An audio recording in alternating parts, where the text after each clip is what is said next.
Salut à vous, j'espère que vous allez bien. Aujourd'hui, nous allons découvrir les différences et les particularités existantes entre le rêve, le songe, la vision et le cauchemar. C'est un enseignement assez dense qui a été concocté afin de vous le rendre digeste. Raison pour laquelle je m'en vais vous inviter à aimer cette vidéo, à la commenter et à la partager tout autour de vous. Avant toute chose, j'aimerais que l'on puisse retenir ceci.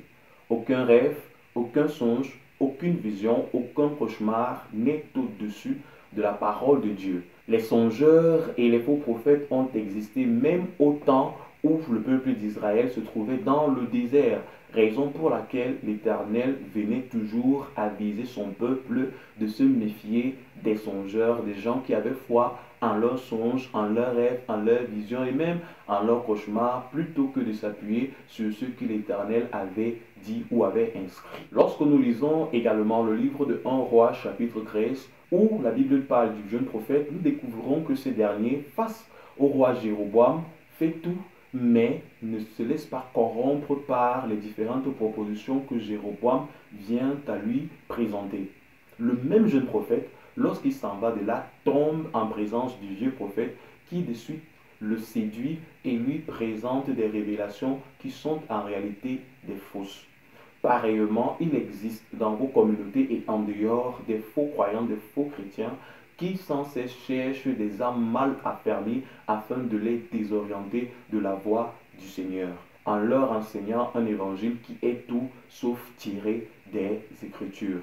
Galates chapitre 1, verset 6 au verset 8, l'apôtre Paul nous met en garde. Il existe des faux chrétiens dont la mission est de renverser en vous les bases de Christ. Et il va plus loin en disant que même s'il s'agit d'un ange qui viendrait à vous pour vous prêcher un tel évangile, qu'il soit anathème, qu'il soit maudit. Les ouvriers du diable étant à l'image de leur maître, ont donc cette propension à toujours vouloir vous séduire et vous éloigner des bases scripturaires. Raison pour laquelle l'apôtre Paul nous avertit à nouveau dans Colossiens chapitre 2, le verset 8, de faire attention que personne ne fasse de vous sa proie par de quelconques révélations philosophiques tirées des traditions humaines. Mes amis, rêver, songer, visionner et cauchemarder font partie de la vie du chrétien, mais que ces réalités ne vous éloignent pas de la parole de Dieu.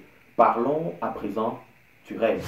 Ecclésiaste chapitre 5, le verset 2 nous apprend que les rêves naissent de la multitude des activités du quotidien, notamment des faits et des scènes non digérées, des informations mal structurées, des pensées obsessionnelles, les réflexions sur l'existence, la peur et les inquiétudes concernant le lendemain, le devenir, et même des fictions sont susceptibles d'engendrer des rêves. Le rêve, contrairement au songe, résulte de l'ensemble des activités et des interactions et actions que nous menons durant la journée. C'est aussi voir uniquement par notre âme qui est le siège de nos émotions et de notre vie psychique. Mes frères, pour sortir de cette spirale de ce que j'appelle rêve parasite, il faudrait tout simplement arrêter de nourrir son cœur des troubles de la vie. Je vous envoie lire Jean chapitre 14, le verset 1, où la Bible nous dit que notre cœur ne se trouble point. Il faudrait croire en Dieu et croire en Jésus-Christ.